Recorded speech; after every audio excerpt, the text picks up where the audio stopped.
How's it going, everybody, and welcome back to another episode of Bee Swarm Simulator. My name is McProseph. Here are a few special shout-outs. If you would like one yourself, feel free to comment below and we'll hook you up. There is a merch store down below as well. Feel free to check it out. And let's jump in.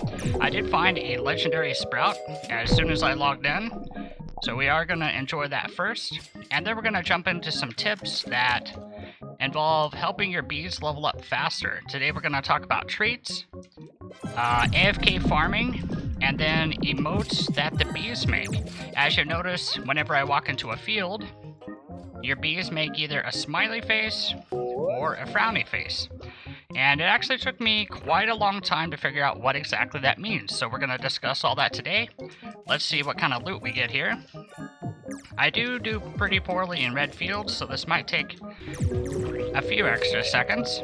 I will say early on, buying traits is for sure the fastest way to level your bees. I guess that's true throughout the entirety of your bee leveling.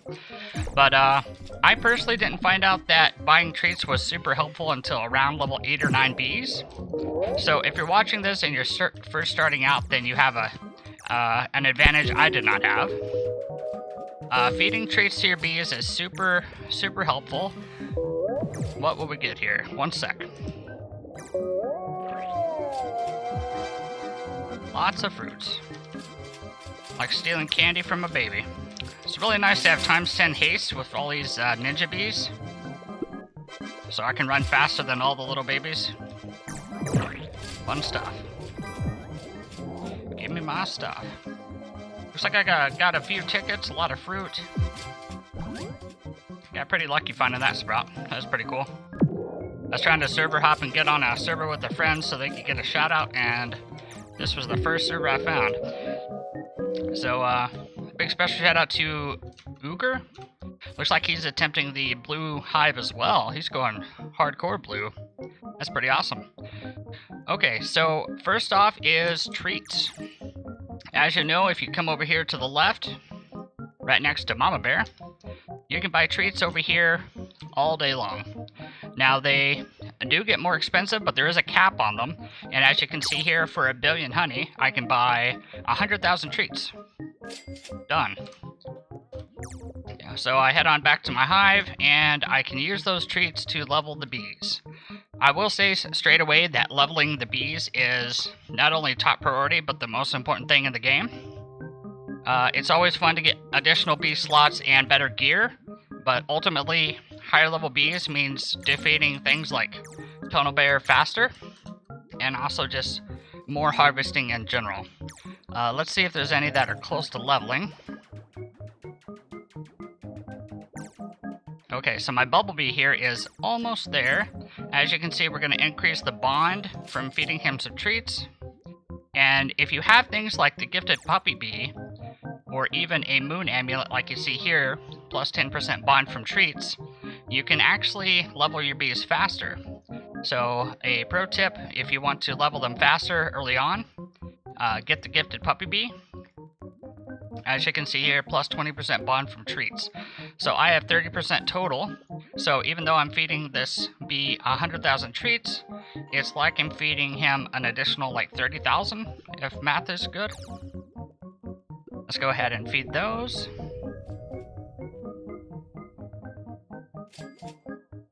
There we go. And he is very close. So a little bit of grinding and I should be able to level him. I will say, like I said, leveling is top priority, so majorly focus on this. And if your next bee slot or next piece of gear is too far away, maybe just do some grinding and buy some treats for your bees. As you get new bees, obviously they start on level 1, and it's important to level them as quickly as possible. I will say that there are some bees that are better to level than others. For example, if you look at my hive, I have leveled the bees that are most important to me. For example, the ninja bees do bomb abilities, which I like to level all the bees that do bombs first. Things like Cool Bee do a blue boost, and it just doesn't give as much reward, and here's why. So if we look at the bumblebee, under his bomb ability, it specifically says plus 10% pollen per level. So every time you level this bee, you get a reward. However, if you level cool bee, nothing is stated in his text about getting better per level. So keep that in mind when you're leveling your bees. Some are better than others. And for example, vicious bee is super good for defeating things like snail and stick bug, and also mentions in the text that he does plus 10% pollen per level, and also does more damage with his spikes. Okay, secondly, we're going to talk about AFK farming. If you've played this game for any amount of time, you know how it is. You log into the game, you see big hives, and they're just standing in a field. So what is that about, and how does it benefit them at all? So we're going to discuss that after we kill this massive spider. Of course, just treats, no tickets. Okay, so if I head on over to blue flower field here, and simply stand, you'll notice half my hive is happy. Look at all the happy bees, more than half, that's almost my entire hive. So let's zoom in here and figure out why. If I stand here AFK, you will notice little tiny pink or purple numbers come up, plus 100, plus 89, plus 100, and that happens constantly. And what's happening here has to do with the bees' emoticons and the bees' mood in the game. So as you can see, whenever you walk into a field, your bees will either be happy or sad. And I didn't know this until much later in the game. Sorry about that. I didn't know this till much later in the game, but if your bees are happy, they will earn experience in the field. Plus 89, plus 100, plus 89, and this happens every few seconds. If the bee is happy, it will earn experience in that field constantly. Now, if the bee is sad, it will earn 0 experience in that field. Meaning, if your hive is all blue, like mine is, being in a blue field will benefit every one of your bees every few seconds. Now, some of these are getting 100 experience every few seconds, and the treats give you 10 experience per treat. So every few seconds, each bee is earning me roughly 10 treats. And that adds up over time. So AFK farming, away from keyboard, let's say you need to go make a sandwich or take a potty break. You always want to rest in a field with your sprinklers. That way your bees not only earn you honey while you're gone, but also level up. Now this may not seem like rocket science, but if you do this constantly, it's as if your bees are kind of making double honey, because the treats cost honey, and they are leveling themselves while you're not even playing the game. So keep in mind, if you take a break at all, do not rest at your hive. I see a lot of players that will dump their hive off, or dump their bag, and then just stand at their hive, empty. If you see that happening, they are effectively not even really playing the game. If you need to take a break, quickly run to a field. I'll post a link below. Certain bees like certain fields. You'll have to run around and see which ones they smile for. But there is a link that I'll show below that shows which field all the bees love. For example, I have a lot of blue bees, and they really love blue flower field. So that's AFK farming and the emotes for the bees. Lastly, I wanted to discuss a question right here. Marcus Stone asks, how can you save up stingers faster? Because I'm still trying to get a vicious bee. That's a very good question, Marcus. I appreciate your question, and if there are further questions in future videos, I will post them here as well, and keep the questions coming. I do appreciate it.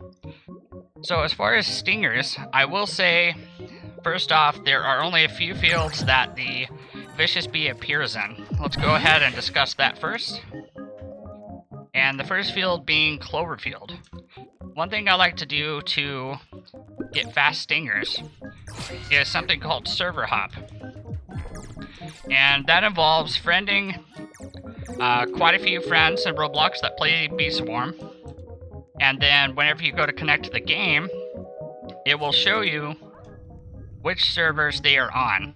And if you server hop and join different servers constantly, and visit the fields that Vicious Bee appears in, you can simply search the server in 2 minutes or less, and then go on to the next server. In addition to Cloverfield, he can also appear in Spider, and of course Rose. See if we can find one ourselves. There's some scorpions. Now, on a good day, I personally can harvest anywhere from 1 to 200 stingers if I server hop. So that's a very real possibility.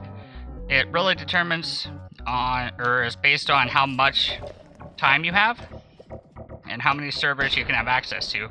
If you click just the green button, it will give you a random server, but usually pairs you up with a friend. So it's harder than it looks to join multiple servers. Alright, so Cactus and Mountaintop are the other 2 fields, and I don't see him at all. So no Vicious Bee today. But that basically concludes today's video. I appreciate all the likes and subs. You guys are awesome. Another big shout out to Marcus Stone. Thanks for the question, buddy. If there's more questions below, I'll give you guys a shout out. Also, I have a private server. I think we have 3 or 4 now.